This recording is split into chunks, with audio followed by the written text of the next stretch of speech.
Bienvenue sur 12 Rounds, l'émission qui vous replonge dans les rounds les plus mythiques de l'histoire de la boxe. À travers chaque reprise, c'est une dimension du noble art qui sera mise en lumière, qu'elle soit stratégique, physique, mentale ou technique.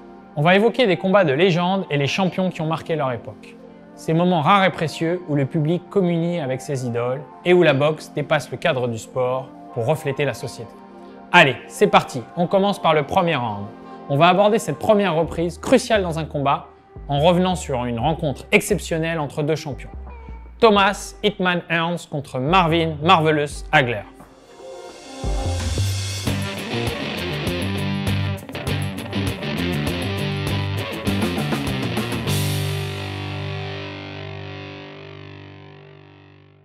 La thématique de ce premier épisode, c'est le round d'observation.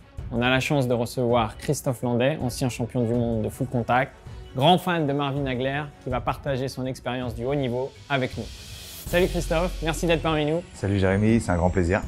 Allez, c'est parti. Nous sommes le 15 avril 1985 au Caesars Palace de Las Vegas. Le titre des points moyens unifiés est mis en jeu. Bob Arum, le promoteur du combat, prévient d'emblée. Ce combat, ce sera un référendum pour la boxe. Il voit juste, car le combat est le plus attendu de l'année, tant les fans savent que les deux boxeurs sont spectaculaires. Pour remettre les choses en contexte, il faut savoir que Hagler attend ce combat depuis très longtemps. Invaincu depuis 9 ans, Marvelous a étrillé la concurrence dans une catégorie des poids moyens pourtant très compétitive. Au sommet de la catégorie, 4 boxeurs d'exception, le Fab Four. Hagler bien sûr, mais aussi Thomas Hearns, Sugar Ray Leonard et Roberto Duran. Hélas, Leonard a pris sa retraite en 1982 suite à un décollement de la rétine, sans avoir combattu Hagler. Duran, lui, s'est mesuré au punch dévastateur de Marvelous en 1983. Il résiste courageusement, mais perd finalement au point sur une décision unanime. En fait, c'est Thomas Hearns qui pose problème. Oui, effectivement, Jérémy, les deux boxeurs devaient se rencontrer 3 ans avant, mais à cause d'une blessure au doigt de Thomas Hearns et pour des raisons contractuelles, il n'a pas pu honorer son engagement et monter sur le ring. De cet acte manqué, Hagler garde un profond mépris pour son adversaire. Si je m'étais cassé un doigt, j'aurais préféré me le couper plutôt que de me défiler, dit même le champion. Marvelous règne en maître sur sa catégorie des poids moyens. Et comme Sugar Ray Leonard est hors circuit, il ne reste que le Hitman Hearns sur sa liste. Les deux boxeurs ne se privent pas d'afficher leur animosité au grand jour. En conférence de presse d'avant-combat, Hearns déclare « Je n'ai jamais aimé Marvin, et je ne l'aimerai jamais. Il a une tête rigolote. Je vais m'en occuper. » Ce à quoi Hagler répond « Je vais le décapiter. C'est la guerre. Ambiance, ambiance. » Le 15 avril 1985 arrive enfin. Le public du Caesars Palace et le monde entier attendent l'affrontement de ces deux génies du noble art. Mais avant le début de l'affrontement, on ressent une atmosphère spéciale. Le commentateur Barry Tompkins, qui a couvert de très nombreux matchs de boxe, témoigne de l'ambiance électrique qui règne à ce moment-là à Las Vegas. On sentait qu'il allait se passer quelque chose. Alors toi Christophe, qui a combattu en championnat du monde, l'avant-combat électrique entre Hearns et Hagler, te rappelle-t-il des souvenirs? Oui, j'ai le souvenir d'une conférence de presse et même des mois d'avant-combat où il y a eu des échanges très vifs entre les deux boxeurs qui ne s'appréciaient pas du tout comme personnes physiques et ça dépassait le cadre du sport en lui-même. En France, c'était comme ça? Non, nous on nous apprend dans nos écoles de boxe l'humilité. Donc on restait des personnes très humbles avec le respect de l'adversaire. Donc il y a un peu plus maintenant au niveau même national en France avec les réseaux sociaux. Donc on commence, les langues se délient et puis on se permet des choses pour défier. Mais sinon, non, la France, ça reste toujours beaucoup plus soft qu'aux États-Unis. Quelles sont les sensations dont tu te souviens juste avant de monter sur le ring? Bon, l'avant-combat, c'est toujours un moment fort. On attend de rentrer dans l'arène, t'as le cœur qui bat, donc t'as peur de mal faire, mais en même temps t'as envie d'y aller, t'as envie d'en découdre parce que tu t'es préparé pendant des mois pour ce grand rendez-vous. Moi personnellement, après on est tous différents, j'aimais bien ce moment-là. Je perdais pas mes moyens et ça me rendait plus fort. Hearns a l'habitude de démarrer ses combats sur les chapeaux de roue. Il a déjà mis 5 de ses adversaires KO au premier round. Les observateurs s'attendent à ce type de stratégie chez le challenger.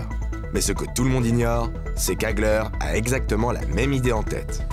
La cloche retentit et le combat débute. Les deux monstres sont lâchés. Hagler démarre les hostilités et boxe d'une manière différente. Les premières secondes sont d'une intensité rare. C'est un combat violent et spectaculaire où les deux boxeurs se rendent coup pour coup en avançant systématiquement sur leur adversaire. En effet, Jérémy, le combat est très intense et les coups s'enchaînent à une vitesse folle. Un ouragan s'abat sur le ring. Hagler est rapidement touché à l'arcade. Il a la gueule en sang.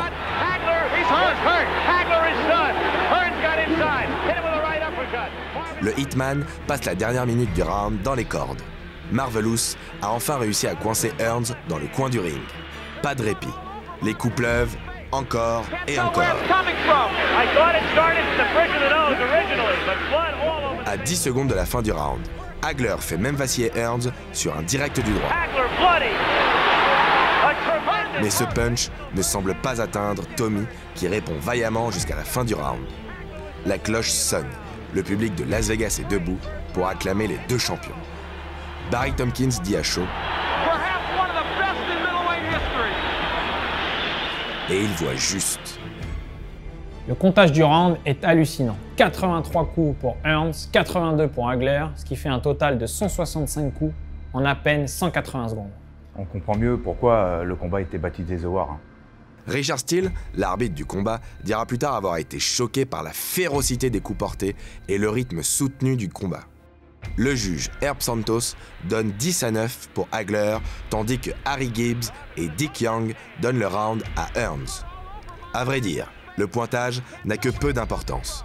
Les fans aguerris de boxe présents dans la salle savent pertinemment que le combat n'ira pas au terme des 12 rounds tant l'intensité est soutenue.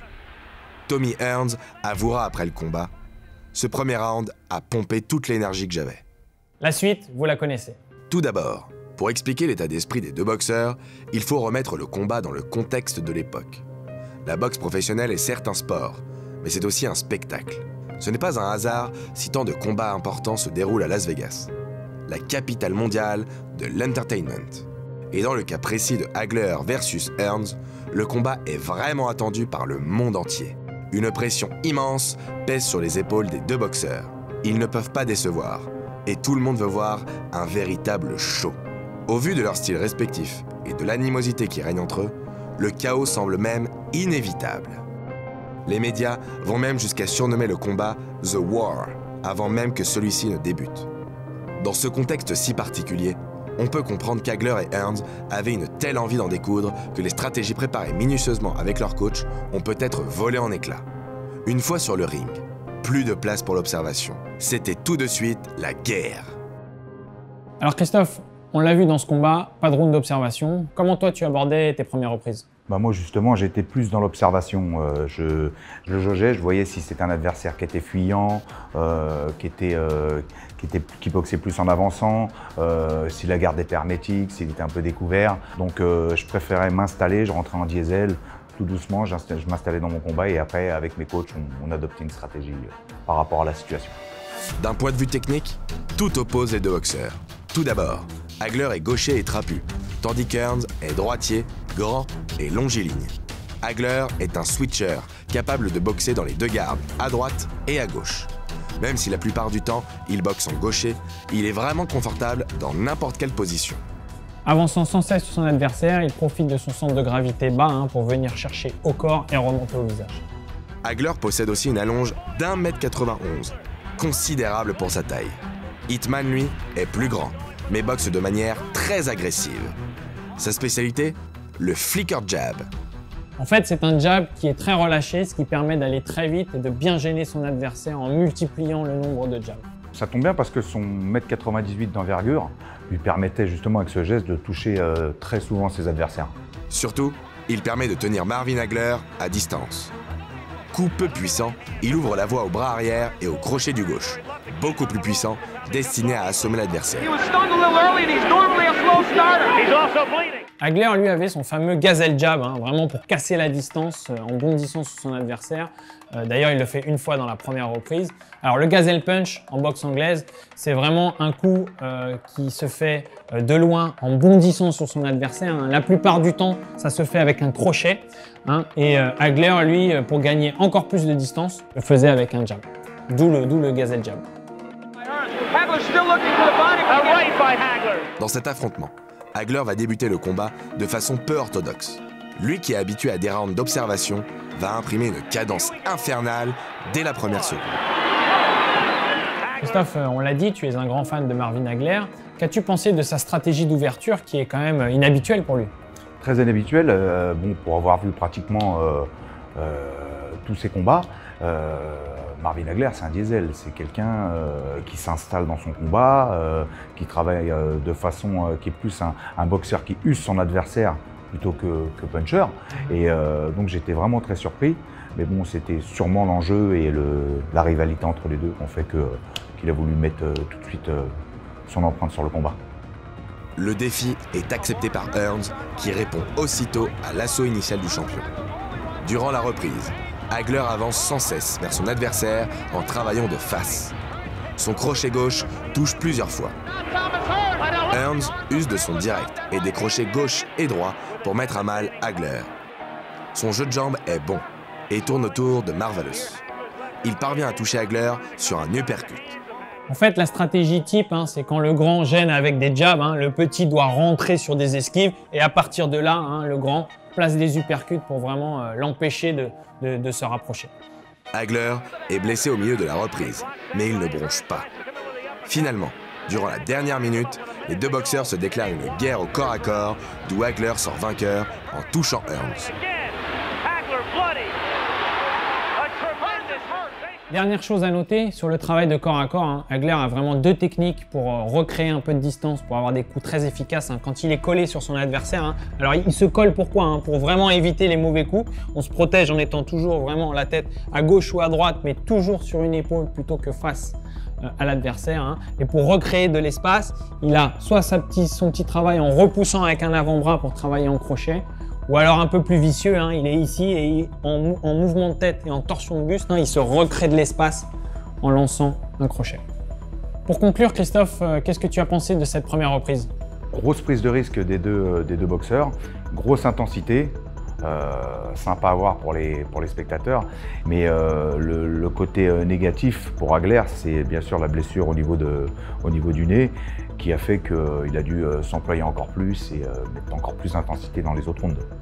Très intéressant, surtout au niveau bagage technique. C'est vraiment une reprise très intense où on voit quasiment la totalité du panel technique en boxe anglaise. Il y a des esquives, le travail de près, le travail de loin, les uppercuts, les directs, les crochets, vous pouvez tout voir dans cette reprise. Et aussi, donc, comme disait Christophe, vraiment l'intensité est très importante. Et donc, en tant que spectateur, on est sûr qu'un combat comme ça finit avant la limite.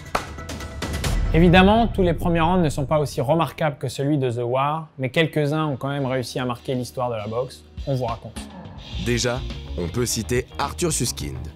Yangoto a établi le record à l'époque de 44 KO au premier round, dont 16 consécutifs. Ça nous laisse imaginer sa puissance. Son record sera battu par Edwin Valero en 2008 avec 18 KO consécutifs au premier round. Autre performance remarquable, celle du boxeur yéménite Ali Raimi, qui réussit l'exploit de remporter ses 21 premiers combats par KO premier round. Néanmoins, ces records ne sont pas comptabilisés par les fédérations internationales. Enfin, nous pouvons évoquer le KO le plus rapide dans un championnat du monde, celui de Zolani Tété sur Sibonizo Gonia en 2017 pour la ceinture WBO Bantamweight. 5 secondes de combat, pas plus. Un somnifère diablement efficace pour Gonia. Pour finir, Christophe, si tu avais une anecdote personnelle sur une première reprise? Oui, j'en aurais plusieurs, mais j'ai boxé Perry Ubeda, qui est surnommé Mister Dynamite, qui est multiple champion du monde de boxe thaï et de pied-point. Et lui a une puissance de frappe exceptionnelle. Donc je suis rentré dans le combat et j'ai commencé à goûter ces petits middle, donc ces petits circulaires au corps, coups de pied circulaires au corps, et ça m'a fait douter, parce que ça frappait vraiment très très fort. Laisse-moi fermer tout de suite derrière.